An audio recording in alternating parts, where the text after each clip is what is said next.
I was a big fan of the Flash TV show. For the first couple of seasons, it was one of the best superhero TV shows out there. But somewhere along the way, it kind of degenerated into more of a superhero soap opera. I think that was around the time Barry married his own sister. It finally ended this week, after 9 seasons, and 2 days later this movie came out. So I thought it would be interesting to see another take on the character. After all those years seeing Grant Gustin playing Barry Allen as a likeable everyman, it comes as a bit of a shock to see Ezra Miller playing him as a wily, annoying nerd. He does calm down later on, but that is certainly the initial impression we get, which is an interesting choice when you're establishing the hero of the movie. We do get a big action scene early on, which is far beyond what they could do in the Flash TV show, but even that does have some questionable CGI elements, including some very strange looking babies that will haunt your nightmares. Sadly, we don't get to spend too much time with Barry's workmates, which includes British TV legend Sanjeev Bhaskar and Derry Girl star Saoirse Monica Jackson, as it's not long before Barry travels back in time in an attempt to stop his mother's death. Weirdly, we never find out exactly who killed his mother. In the comics and the TV show, it turned out to be the Reverse Flash, but there's no sign of him here. Still, somehow he manages to prevent it, and goes back to the future, which is explicitly referenced several times, to find his reality has changed.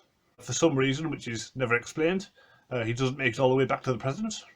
He only gets as far as the time of Man of Steel, and when he realises Superman isn't around in this reality, he decides to stop General Zod all by himself. In fact, he's literally by himself as he teams up with the younger Barry Allen, who's even younger and more annoying than he is, which is quite an achievement.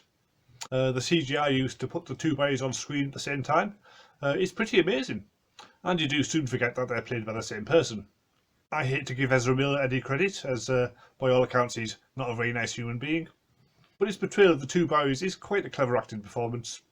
The younger Barry is so obnoxious that the original version becomes a lot more likeable by comparison. Along the way they meet up with Batman, who's played by Michael Keaton for the first time since Batman Returns. Keaton brings some much needed gravitas to the role, and is far and away the best performance in the movie, even though some of his lines don't make much sense outside of the trailers. Also on board is Sasha Calle as Supergirl.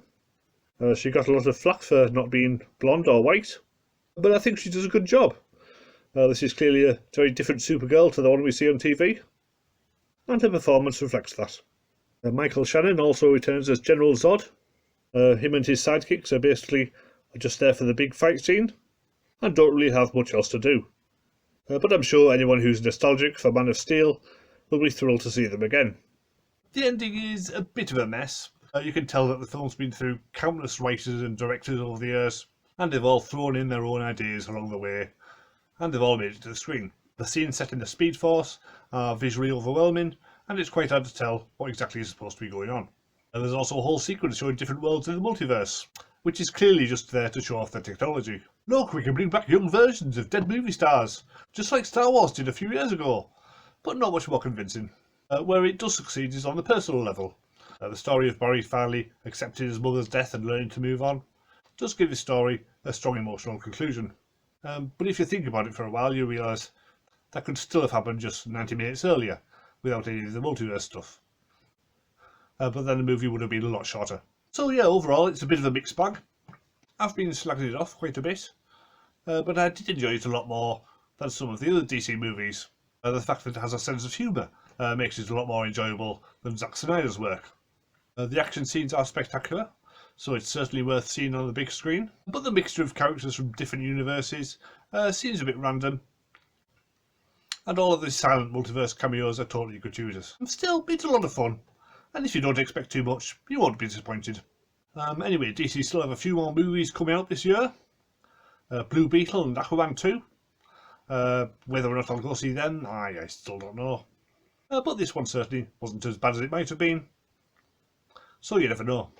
But I will definitely be going to see the new Indiana Jones movie, so subscribe if you want to see my review of that in about 2 weeks from now. See you soon.